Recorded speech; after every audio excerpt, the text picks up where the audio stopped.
everybody, and welcome to day 263 of Rhys's stories. And today I'm going to be reading you Moany, McMoan-The School Tour, written and illustrated by Flannery. And today I'm going to be reading you chapter 17. Eventually we set off on the tour. It was weird being at the front of the bus.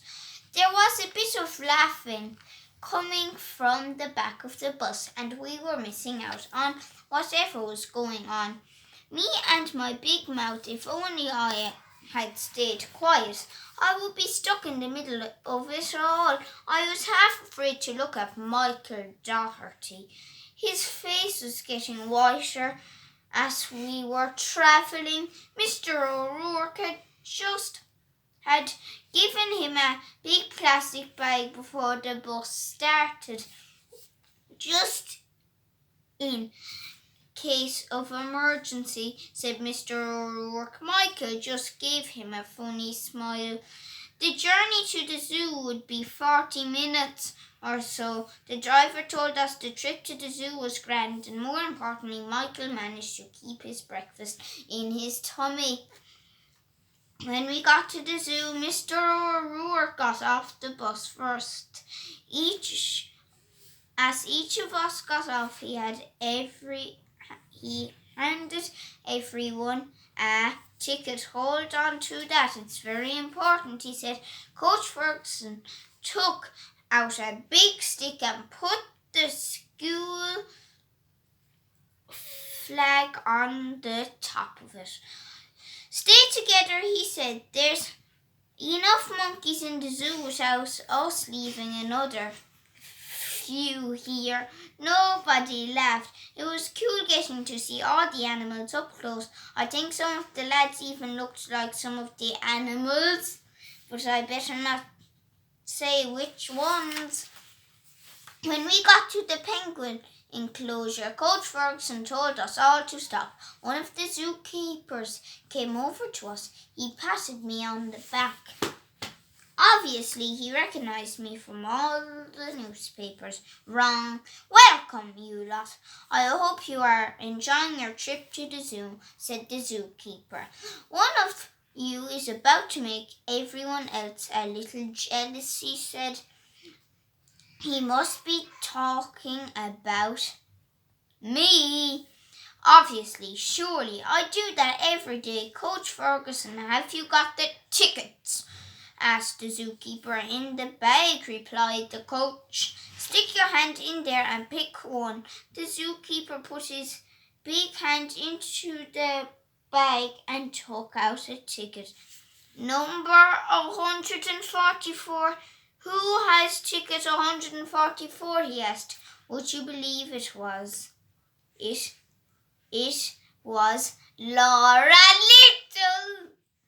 We are never going to hear the end of this, whingy. Laura headed off with the zookeeper and appeared upon a rock above the penguins. She had a bucket beside her. All the penguins came rushing up underneath her, just as I thought would happen. She pinched her nose with one hand and picked out a little fish with the other. Throw it, said the zookeeper. She did, and one of the penguins caught it in its beak. We all cheered, and Laura did it again. We cheered even louder. Then she got a bit too big for her boots. She picked up the bucket with one hand. She took out a fish and started that thing that captains do before lifting a cup over their heads. Woo! She started. We all joined in, but her woohoo soon turned into whoops, because as she raised the fish, she slipped the bucket of fish, went up into the air and landed splat right on top of her head. The fish went everywhere. All the penguins started squawking. It sounded like they were laughing at her. Everybody laughed. I laughed so hard that tears rolled down my cheek. The zookeeper took her off to clean her up. Luckily for Laura, she had brought 4 different sets of clothes with her, just so that all our clothes would be the same colour. Girls, we headed off to the reptile house, which was full of snakes and lizards. They were cool. Then we saw huge spiders. Pete tried to put on one in his pocket, but Mr. O'Rourke made him put it back. Then it was lunchtime. Alexander told me that he had spotted Pete switching my bottle of fizzy for his, but only after Pete had been shaking his bottle first. Alexander asked Pete if he would like a biscuit. When Pete got up to take one, I switched the bottles back. I need a drink, said Pete. I offered him my bottle. Ah, no, said Pete. I have my own drink. I really had to bite my lip to stop me from laughing. As Pete took the bottle, one quick twist and bang! The drink sprayed everywhere, but especially over Pete. His clothes were soaked. He looked like he had taken a shower but had forgotten to get undressed first. Pete Roberts shouted, Mr. O'Rourke, you could have at least waited until we got to the river before getting wet. Well, you will just have to wait until we get to the maze challenge before you can change. Pete said nothing. Instead, he just looked at me. Now I was in trouble. Whatever trick Pete was planning in that little brain of his now was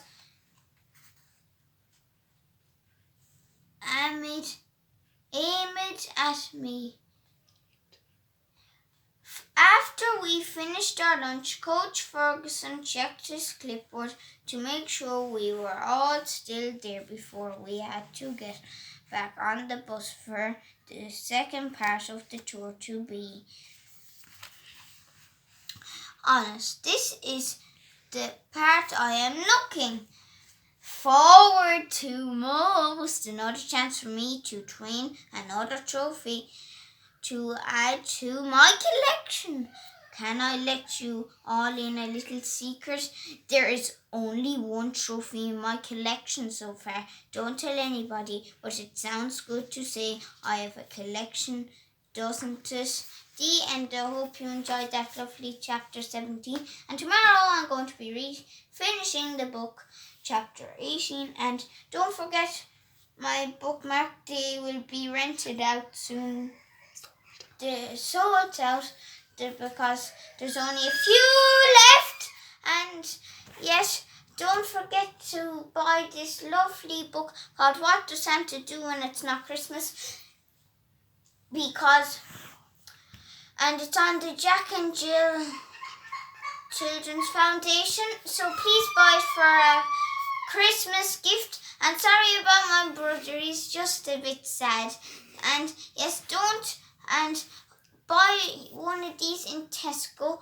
They're €5 and proudly supporting Children's Health Foundation, Temple Street. So enjoy the rest of your day. And sorry about all that whinging about my brother. And I guess I'll see you all tomorrow for day 224 of Rhys. 264, not 24.